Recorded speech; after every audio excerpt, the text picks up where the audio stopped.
So I'm absolutely delighted to introduce our panel today for today's session. We've put together an expert panel to help you navigate through the most pressing issues that you're facing right now, to help you to succeed. So first of all, may I introduce you to Steve Haysom, who's CEO of Omnia. Hi, Steve. As one of the founding directors of Omnia, Steve is a driving force behind influential projects with a solid reputation for spearheading growth and long-term value. He is a recognised communications leader, known for crafting the requisite strategic vision to achieve business goals. Steve offers a unique blend of executive acumen, team building, business development and communication solutions, credited with strong ROI.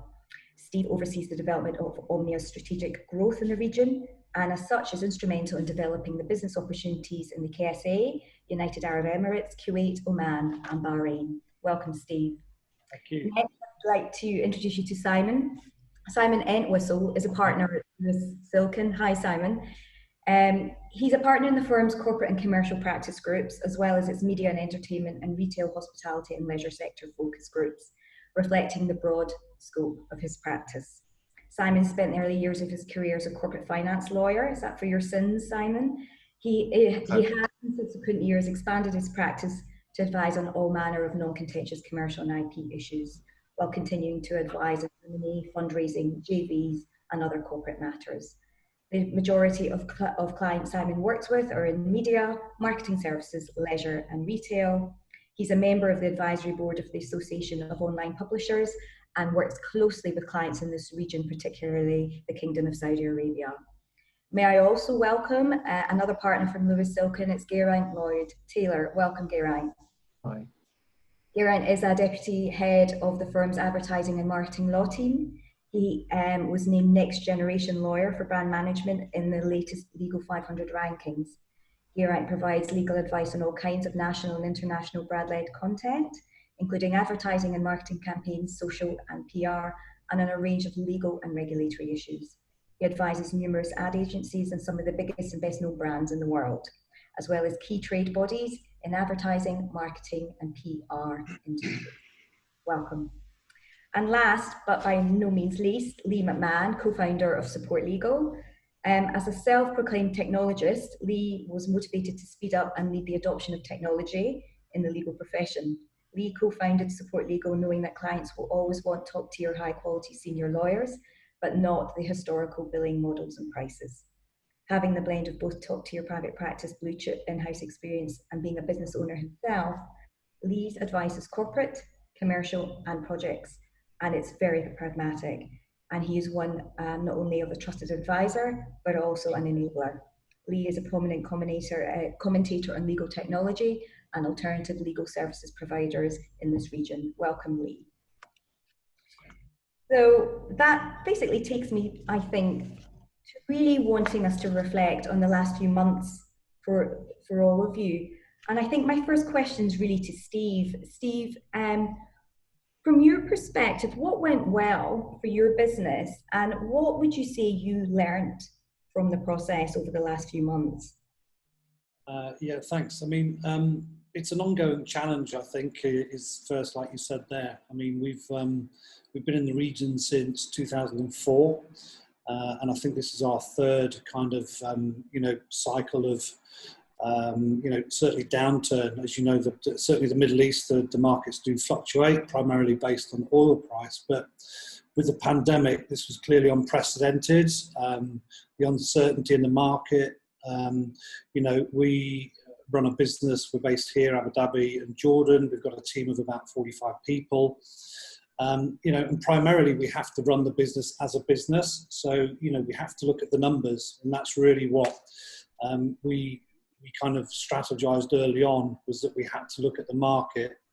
There was such bad news, certainly in the travel industry, Emirates, Etihad laying off a lot of people. So you knew that impact was really impacting the region.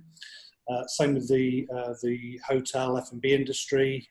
It was a global layoff, I guess, with lots of redundancies. So, we thought, well, this is going to come our way, most definitely. So, what do we need to think about as a business? How do we manage communication with the staff, how do we manage cash flows, how do we liaise with clients, what were our clients saying to us. So there's a multitude of different kind of aspects of, I guess, what we had to deal with. Our HR team, there were a lot of questions being asked. So, we had to look at a strategy, and I think I think the key point that we went on was a road of transparency, with preparing the business for, working from home was a key thing. We had to get, our business ready to cope with that demand. None of us had really worked from home before. Obviously, we work remotely, but certainly in our industry, in the creative and digital industry, it was one about collaboration and working together and brainstorming, and it tend to be very much office driven.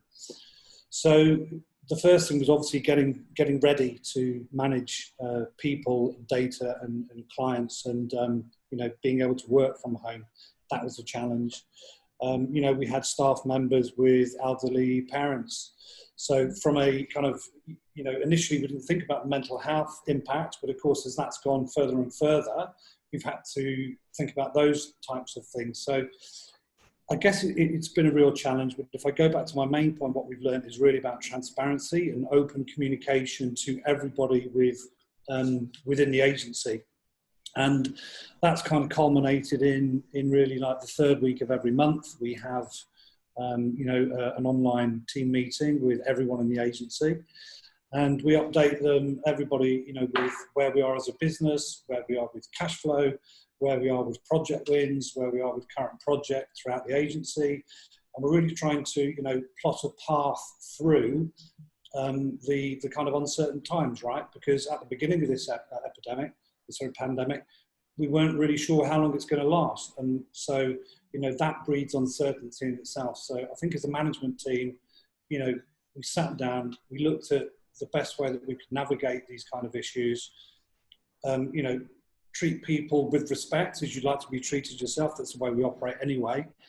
And really, keep the communication on both sides, and ask questions of the staff. So that's really the key kind of outtake from us at the moment, and also making sure that the numbers add up, right? Because as a business, we are an SME. We've had to put in kind of staff reductions, and we had that choice with people. Guys, if our cash flow runs out, we normally work on a 3-month cycle, as most businesses do on an SME basis, and we had to look at those tough decisions. Do we reduce the headcount? How do we do that? How do you make those tough decisions?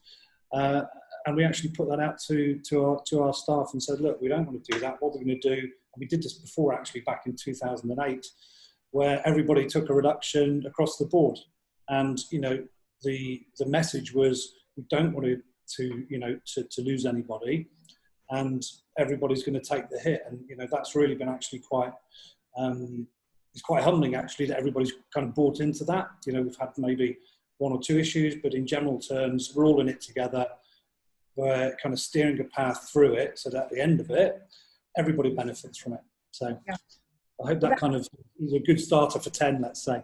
Yeah, and thank you, Steve. So that essentially was focus on numbers, but collaboration through transparency and communication. Absolutely, yes. Yeah. And Simon, would you add to that?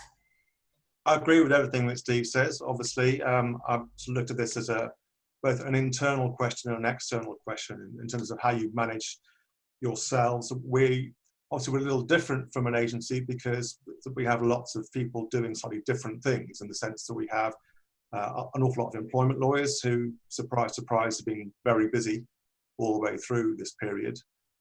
Corporate lawyers who are rather less busy because there's very little M&A activity, perhaps unsurprisingly.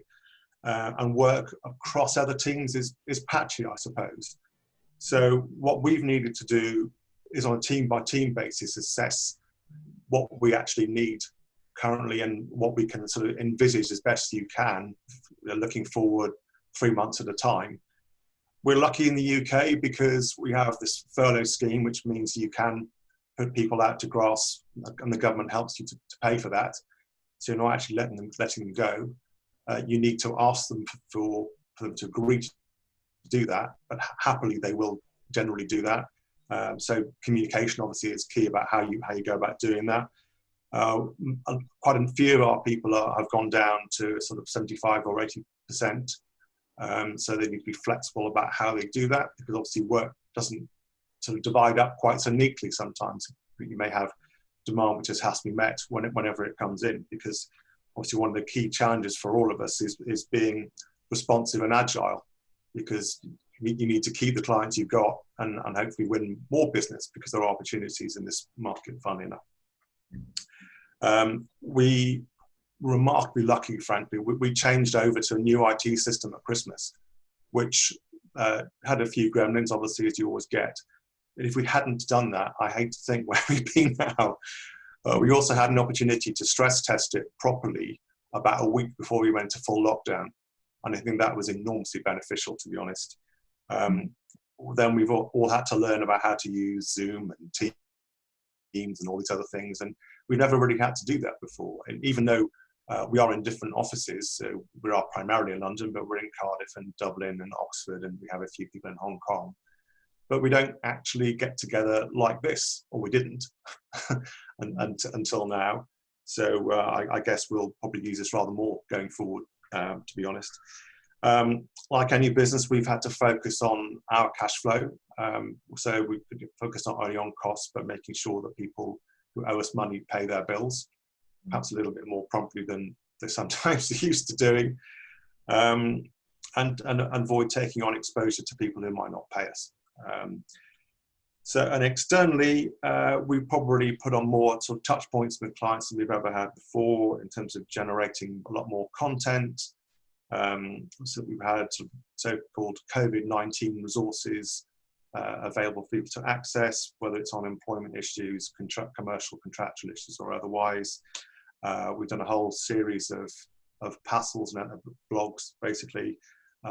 We've probably done more webinars in the last 3 months than in the previous 3 years, and put a whole new sort of a range of services together. I won't bore you about all of them, but two in particular I'd mention. One is called LS Assist, LS obviously Silkin, which is basically a low price service for people who have a particular need, which may be clients who wouldn't generally use Lewis Silkin because they might regard us as too expensive, or people who would, but actually have a particular sort of a raft of work and they want us to look at it, doing it in a slightly different way and see if we can do it on a more cheaply, to be honest.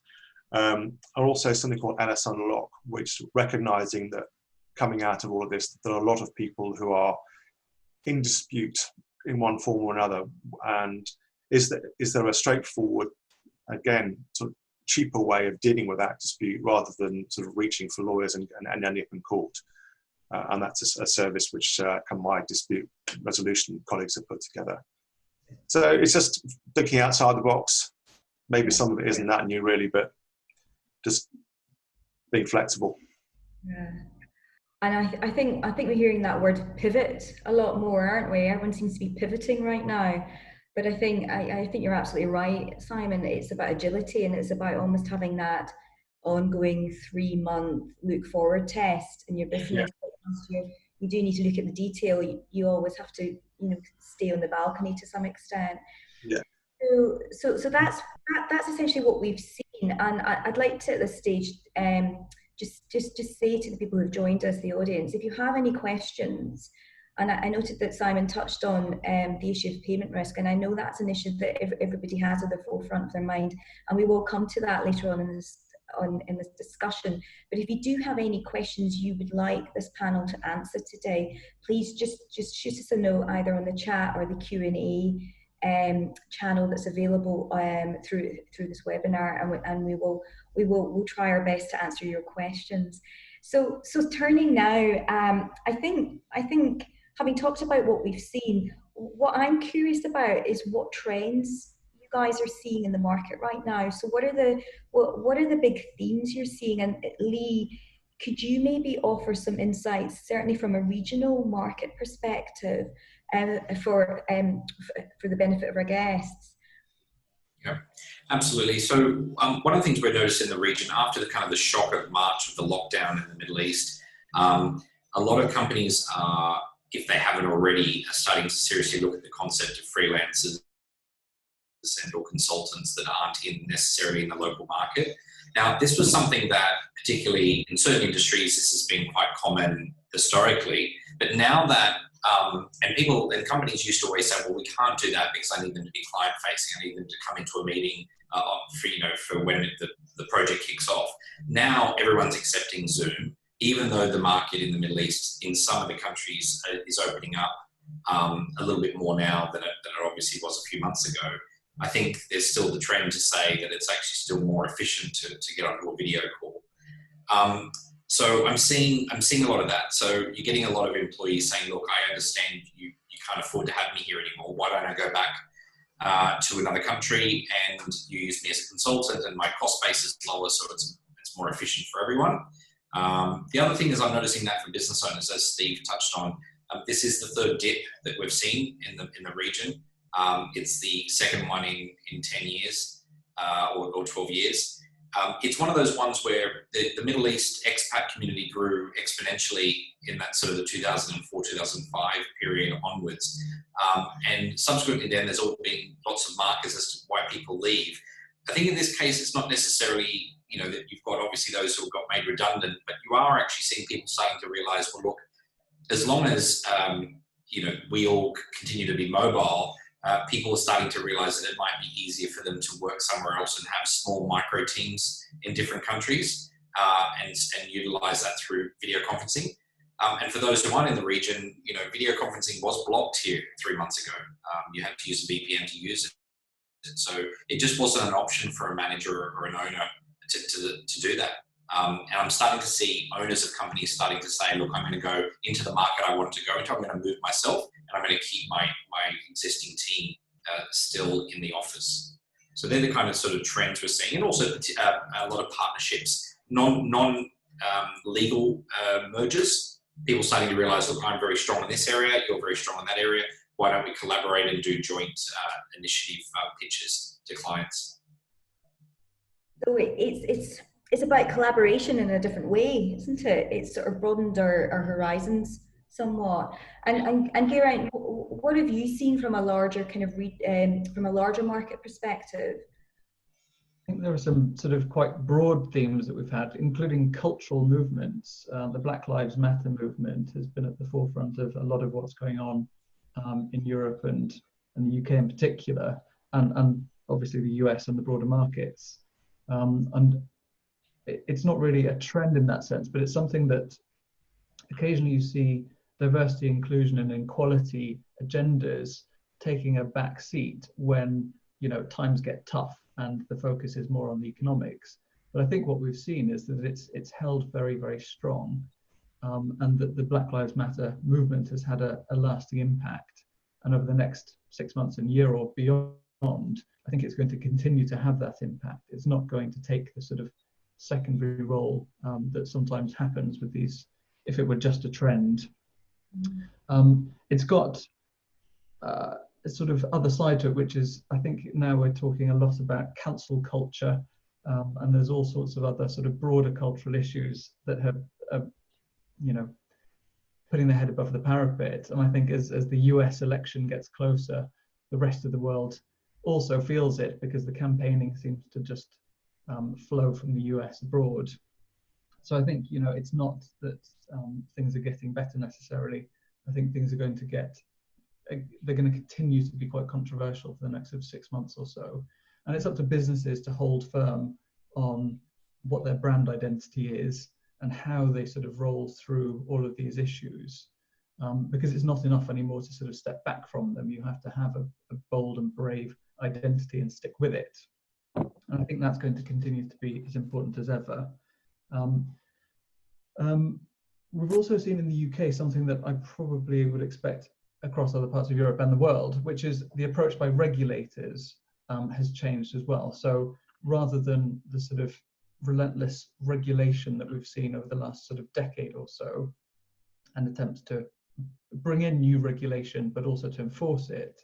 What we've had is a call from the Chancellor here for regulatory forbearance, is what they've called it. So if somebody's seen to be taking advantage of the pandemic, for example, then come down on them like a ton of bricks. But if they're just sort of a small business or a medium-sized business adjusting to life under the new way of working, then there needs to be some kind of regulatory acknowledgement of that, so that regulators aren't jumping down people's throat during this very, very difficult time for all businesses, and as they sort of continue to push through over the next few months and years. We've seen businesses also pull back on spending when it comes to advertising, marketing, and PR issues. I think PR continues to be incredibly important for businesses that want to sort of see their way through this. But in the ad marketing side of things, we've definitely seen budgets being slashed and big brands not wanting to put across new marketing messages, not wanting to launch new products in the way that they ordinarily would. That, I think, is coming to an end, and I think for commercial pressures internally within businesses, and I think the wider social context, is that people don't expect businesses to just keep their head down and launch these products secretly. People can still get excited about new products. People want a distraction from their daily lives. People want to engage in new kinds of content, exciting things that people can still enjoy from home. They might not be traveling so much, but there are still lots and lots of things that they want to do and spend their money on.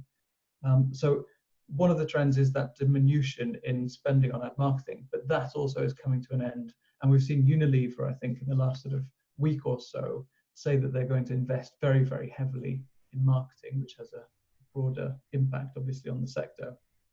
So that's really great news that we've seen from them.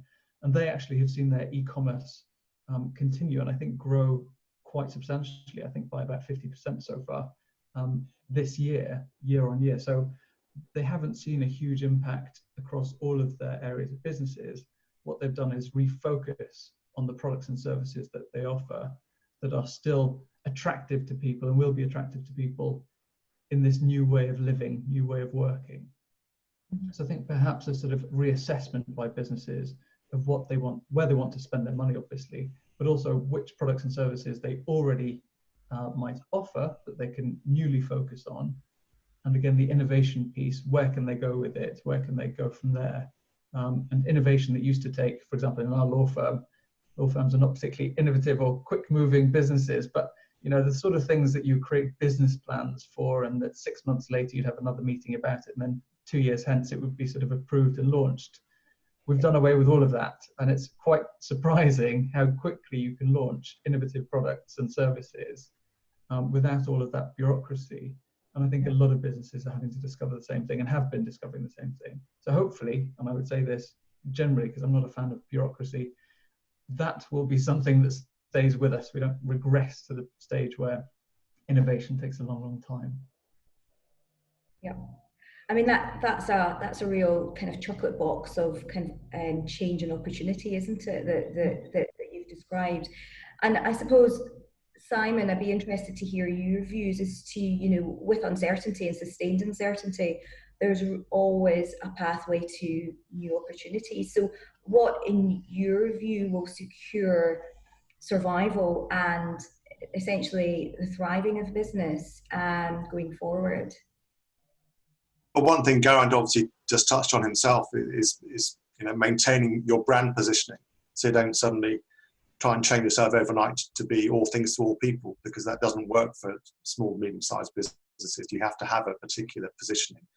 You obviously need to keep the clients you already have as far as you possibly can. So they may not be giving any business right now, but they will, as long as they survive themselves. You want to be there to make sure that when they do have work for you to do, you're there to do it, and it doesn't go somewhere else.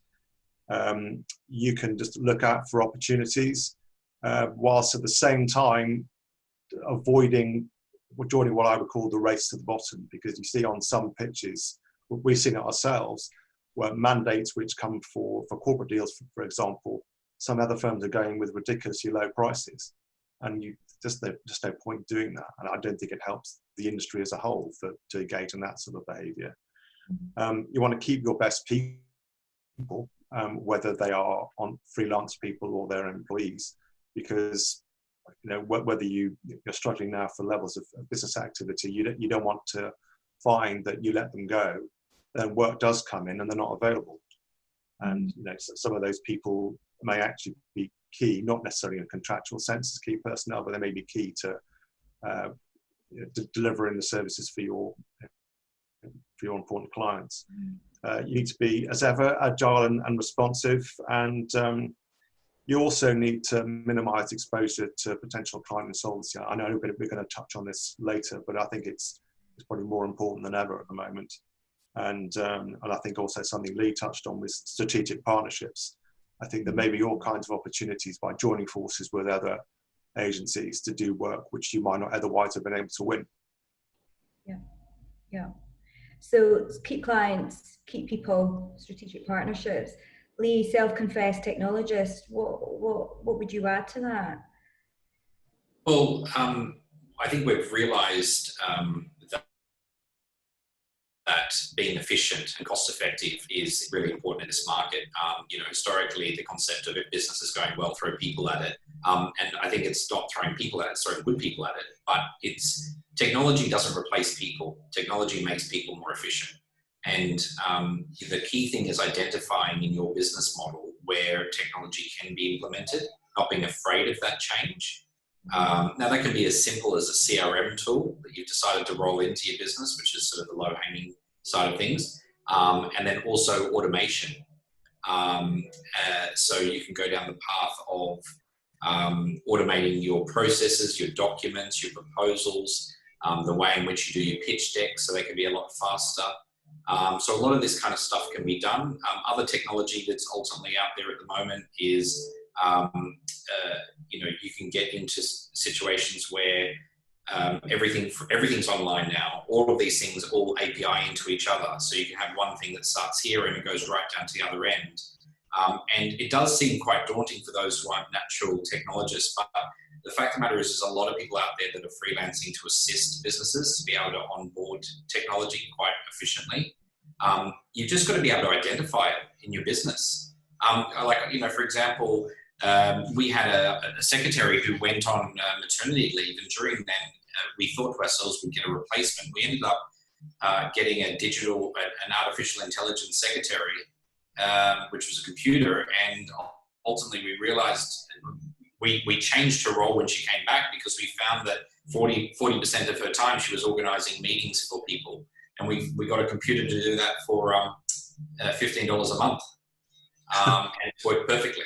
So I know that sounds kind of crazy, but it wasn't that we replaced her.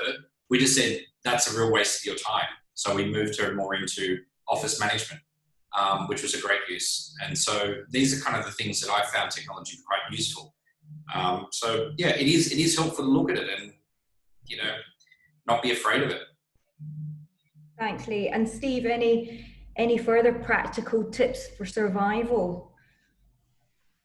Yeah, well, I think you need to keep dialogue open with everybody, as I mentioned earlier, just internally and externally. And I think you have to be brave enough to pick your battles. So I think certainly in our industry, we get a lot of RFPs land on our desk, okay? And a lot of them, they're a catch-all request. I need a brand, I need a digital, I need a website, I need an event, I need content, I need, blah, blah, blah. And, I think you have to stand up and challenge some of those briefs and try to speak to the people that are issuing these briefs and try and get some human dialogue going. Now in the Middle East, it can be quite difficult because a lot of these RFPs, they go through procurement portals, but you do get an opportunity to even question, the kind of scope of work that people are asking for. And because we've been here for a long time, we know the market, and you often get the carrot dangled. And I know in times of downturn, you really want to go for everything, right? But I don't think you're best suited to do that. You really need to hone in and go for the projects that you think you can best deliver on. And, as Lee said earlier, there is technology that's available now to make the process a lot more agile. And I think it is quite brave to turn away things, because you really do want the revenue to keep going and from a financial perspective, but sometimes it can be, I think it's folly to chase everything. So you really need to be acutely aware of what you're good at and be efficient and spend time on doing 3 great responses rather than doing a half-hearted job on 10, for instance. So that's one point. And I think a mixture of outsourcing and developing strategic alliances with companies that necessarily that you don't do. So when you do get these catch-all RFPs that are out there, I mean, our business really supports strategic brand development, and we build big kind of digital transformation plays. But things that we don't do, PR, we don't do social media, we don't do SEO, SEM. But we've developed partnerships with people and businesses that can do that. And I think, going back to the kind of transparency element, we're transparent with our clients, and we tell them, look, we're not the best agency at doing that, but we'll bring the right partner in. So, and I think in these terms, in times of of being transparent, I think clients actually value that as a response. Do you know what I mean? So I think that's really one thing to bear in mind. I think it is being nimble, not being bureaucratic, developing strategic alliances, and really kind of picking your battles and who do you want to work with, right? Because best work comes out from dealing with people and projects that you get excited about. So that's kind of one of the things that I would recommend people look at. Yeah, and that's one of the key benefits of being an SME, essentially, is that ability to decision make quickly. Absolutely. And course correct along the way. So we should all be using it right now. You need to continually monitor. So, we have a group monthly meeting, like I say, but we're not just conversing once a month. Every day we're talking about projects, we're talking about the development of projects, how far, when does the project finish so we can resource the next project that's coming in. So it's on a daily basis, but from a strategic business direction, you need to keep everybody kind of sailing in the same direction. Yeah, so no standstill, just keep moving, basically. That's correct. So there are 4 lawyers on this panel, which means it's probably a good time to start talking legal risks and legal opportunities. So I think one of the questions I think our audience will like to hear a little bit more on is about how we're all dealing with non-payment risk right now. And Geraint, I'm really interested to hear your views on this, and what advice are you giving clients right now and who are being crippled by cash flow issues? What can they helpfully do right now? Well, it's clearly an issue for all businesses, and we've learned a lot internally, so we can sort of impart that information to clients as well. I think one of the obvious things a lawyer would say is fish out those contracts. Cross your fingers that there is a contract that's been signed and you can lay your hands on. In real life, often there might not be, but it's useful to know whether you've actually got a signed contract somewhere, and find it, and see what the obligations are on you to ensure that you're sort of carrying those out in the way that you should be, and see what the sort of payment provisions are, for example, or cancellation, postponement, termination provisions. It will vary across all sorts of cases, obviously, but that's often step one. Take stock of the contracts you've got. But on a more practical level, I think looking at the arrangements you've got in place with clients, and to be honest, the legal considerations of the last few months have taken a backseat to the commercial considerations, of course. And some of the tips that we've been given to our clients in relation to their clients is to see whether they can actually get that cash coming in by offering a short, sharp discount. Immediate payment gets you a 5% discount and so on. That is incredibly effective because everybody sees that as an incentive, and even 5% or less percent is enough to trigger a payment on not just bills that you've recently sent out, but bills that might have been accumulating over a number of months. And that's great to get the cash flowing. where that's not practical, you might want to come to another kind of arrangement, which is to have payment by installments by a particular client. And you might do that with an interest-bearing arrangement, or you might just do it based on the amount that's outstanding.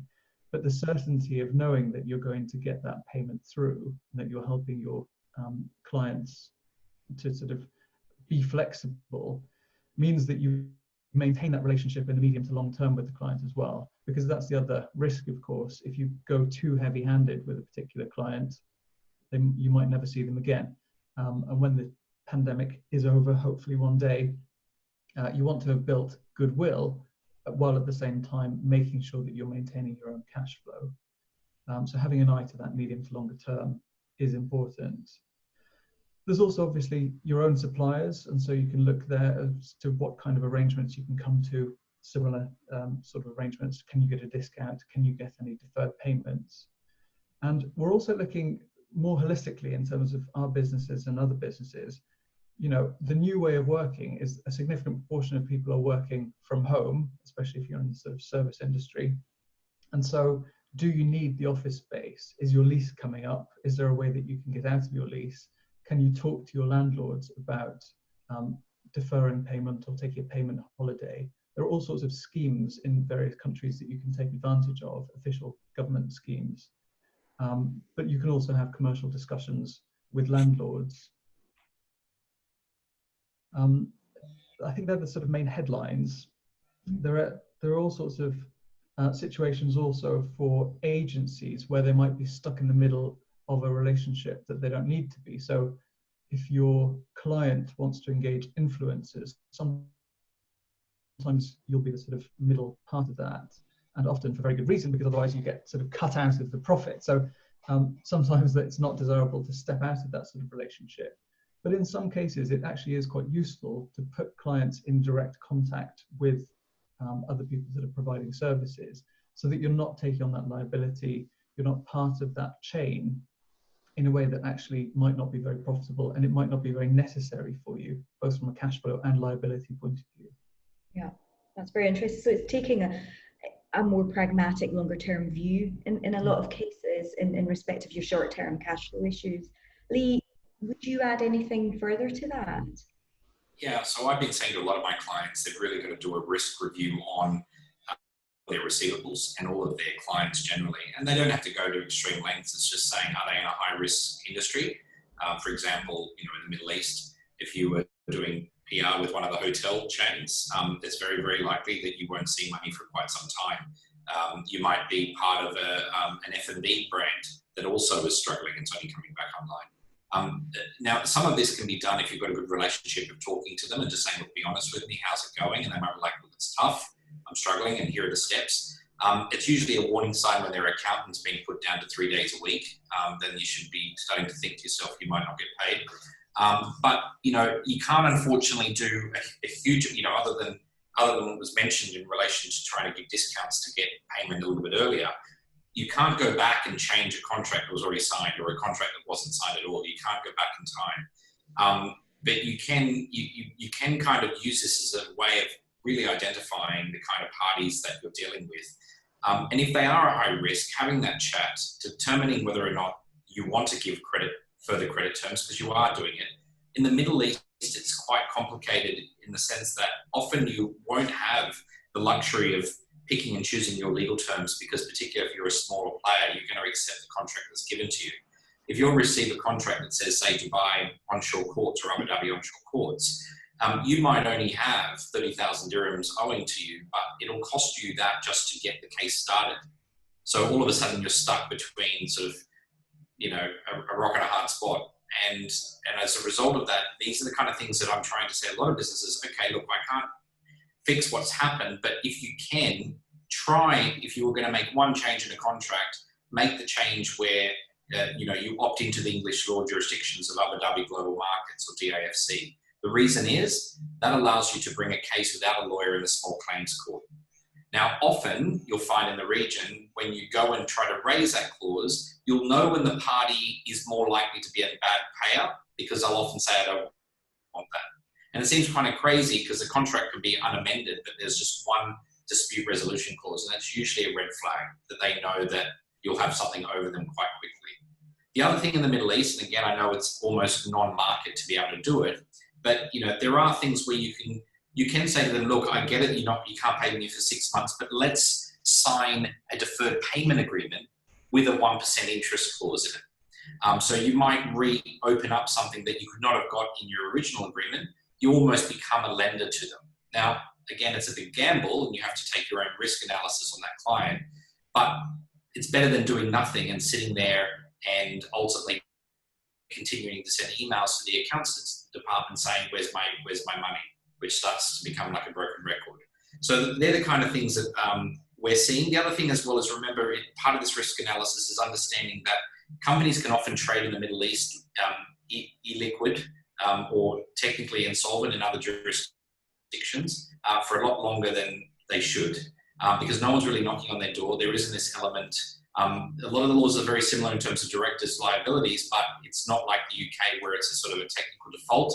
If a creditor puts up their hand and says, look, this person was engaging with me back when they had no money in their bank account, there would be director liabilities. Here, often what will happen is a company will go hoping that the change will happen, that the big contract they're waiting on that's going to pay all their creditors will come through.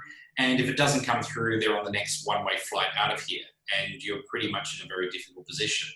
So you just need to understand the risks, understand that governing law clause, that dispute resolution, and be honest with yourself. If it's a high risk, then start looking at the discounts, 10, 20% even.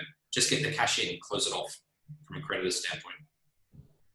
And so Steve, the lawyers have spoken. There are risks. And so from a sort of looking forward perspective, strategically, what do you think businesses can do right now to improve their financial position going forward? Good advice there from the guys, but I think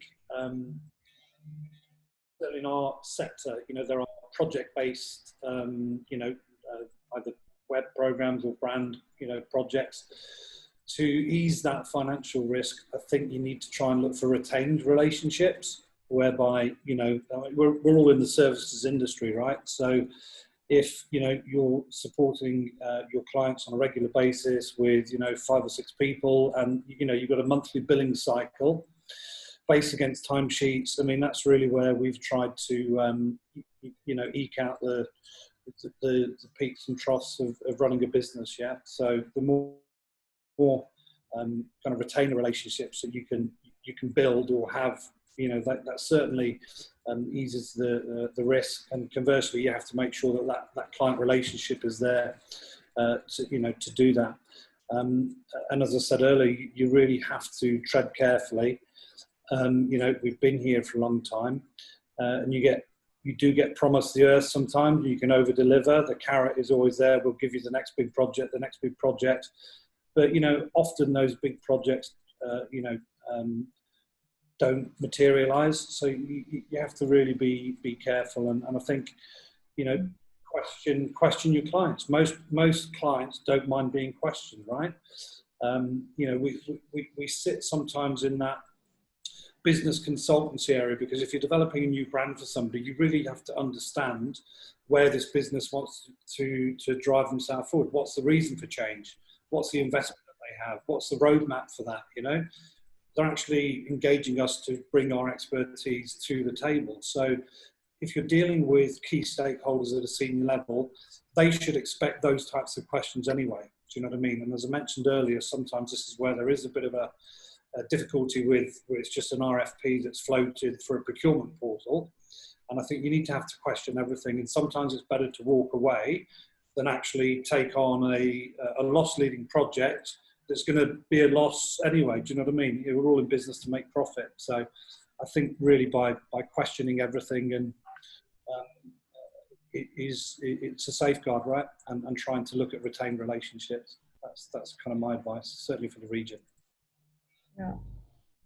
And Simon, have you got anything to add on to that?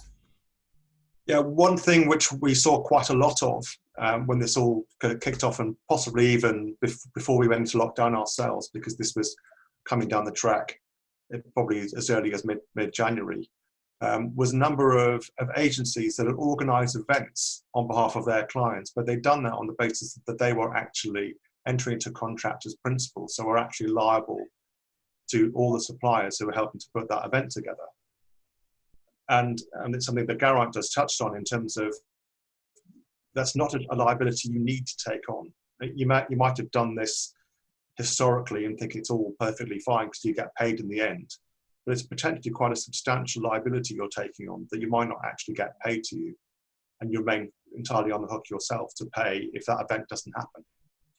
So you need to look at whether you can avoid doing that, either by getting the client to enter into the contract itself. You just sort of put the contract together and get them to sign it, or you persuade them that you can enter into that contract as their agent, so it's all binding on them, not actually on you.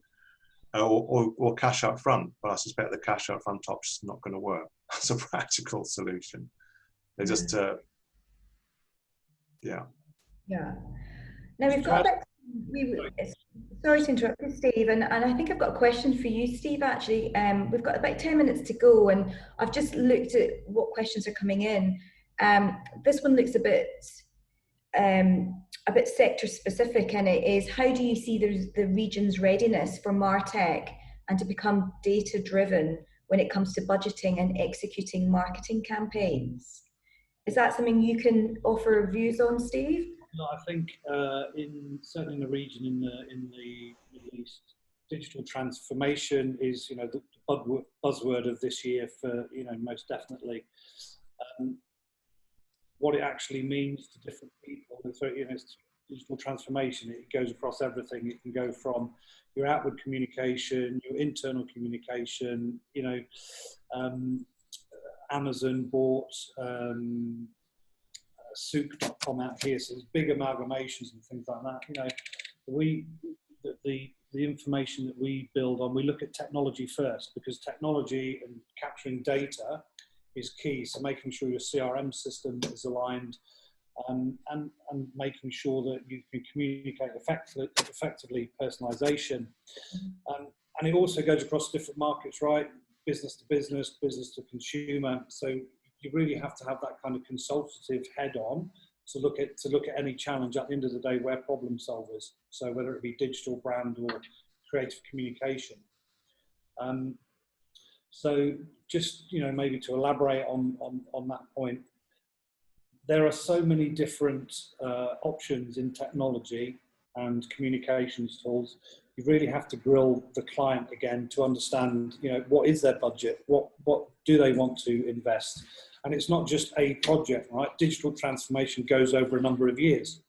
So again, you have to have those conversations on, well, you know, have you got 100,000 dirhams to invest? Or are we talking 100 million dirhams to invest? You know, each project under the guise of digital transformation, but you know, sometimes the client's understanding of what they actually want, and to assign a budget to that, you have to kind of help them through that process, I guess. And it's a wide topic to cover, but again, question. Yeah, it's almost talking about really looking at your skill set and adapting your skill set based on what the problems and what the pain points are of your clients. And I suppose that leads me to the next question about what exactly, as one of our panelists said, this is probably the third turn that we've had in this region of an experience of downturn.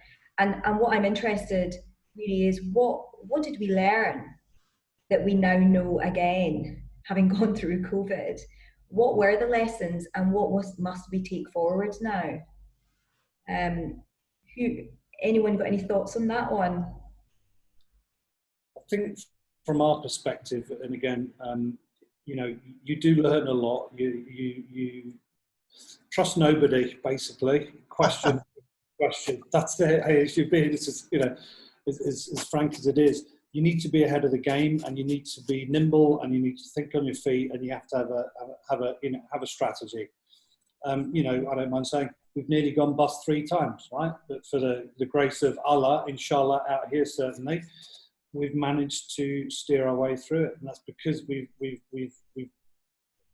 managed it. You know, we're business owners, right? This is our pension fund, so you have to be entrepreneurial.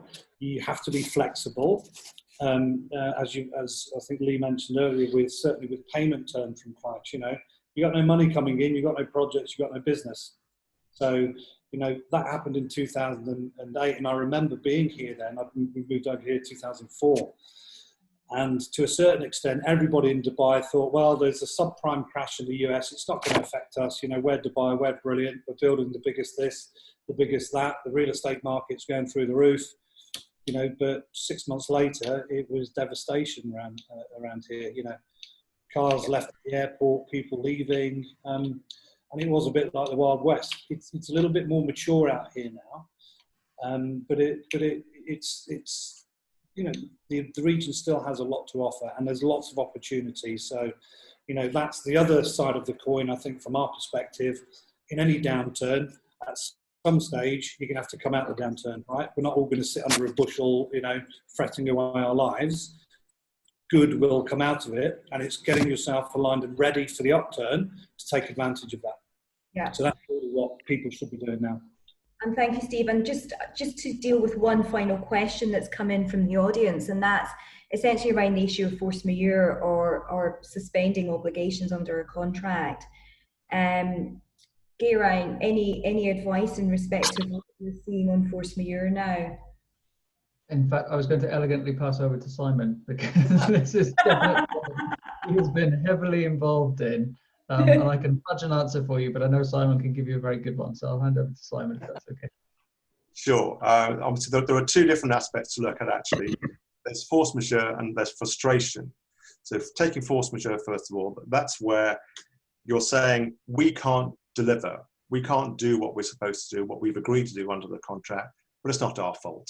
The reason we can't do it is because of circumstances beyond our control. That's a generally understood concept. It more than likely applies even if the contract doesn't say it, but it's helpful if the contract, you have a contract and the contract does say it. But then it may often go on to say, if that continues for a particular length of time, then the other party to the contract can say, okay, I'll terminate. Of course, in the current circumstances, the force majeure is going to affect absolutely everybody. So it's not as though it's going to be particular to you that you can't deliver. No one can. So you might as well just part the contract and wait until life returns to something like normal. Frustration, on the other hand, is a situation where you say it is now impossible to perform the contract full stop. And if you call that out, either party of the contract does that, it actually brings the contract to an immediate end. So it's not always that useful. And what we found actually is that a number of clients have found themselves in contracts where they can actually perform, but the contract has become impossible to perform on the basis that it actually makes them any money. It might actually be making them lose money, quite a lot of money. But that actually, and in English law anyway, doesn't get you off the hook, because you can perform the contract. And on the face of it, unless you can get the client to agree to change the terms, you're stuck with it. In French law, apparently, there is a provision which allows you in that situation to go and renegotiate the contract terms, because when it's plainly, because of circumstances beyond your control, it is now not commercially viable to carry on delivering. We don't have that concept yet in English law. I say yet because it may come, but it certainly doesn't apply yet. And I think the reality here is that the contract is helpful to get you to the point of sitting around the table with the counterparty, but at the end of the day, that there's scope for negotiation and there's scope for pragmatic discussion. Yeah. The most important thing I would say every time is say, talk to the client. Yeah. Don't rely on the contract. Have a conversation as early as possible and say what we're going to do. Yeah. So we've got less than a couple of minutes. So what I really want to do is first of all, to thank you all, thank all the panelists. But what I'd like you to do, just in a few words, just sum up in your own mind, what would be your final advice for the business owners and leaders out there right now? Steve, if I can start with you, just 2 or 3 words. I just think you need to remain positive and keep transparent communication, open with your teams and with your clients, and there will be an upturn to what we're doing. It's just inevitable. every downturn, there follows an upturn, so just be ready for it. Geraint? Yes, I'd echo that. I think, you know, we're all hoping for a V-shaped recession, aren't we? So keep your eye on the sort of medium term, but don't keep doing things just because you've been doing them a certain way for a certain number of years. Keep nimble and innovate, and use those, you know, the horrible cliches, but they actually do mean something. Stay flexible, and, you know, we'll get through this. It'll be a rocky road ahead. There probably will be another couple of waves as we go, so prepare. But, you know, stay positive, and you know, there is an end to it, as Steve says. Simon? What they said. So communication is obviously key with everybody, staff, clients, stakeholders, in all these sort of industry bodies. And I think obviously it's a little plug for PRCA, working together through your trade association to share insights. Very good. And Lee? Yep, I agree with everything else. But I also would say that 2020 is a year for most businesses that survival, and survival being in a nimble sense, is the best profit you're going to get. You know, don't strive for, you know, make plans for when it does pick back up, but, you know, aim for a flat year and be excited for what 2021 brings. Brilliant. So thank you, panelists. Thank you for your contribution. Thank you to Hayley Clements and the rest of the PRCA MENA team for putting this together. And thanks for the audience, really, to the audience. Thank you for joining, and thank you for your questions, which I feel really got the discussion. And we wish you all the best.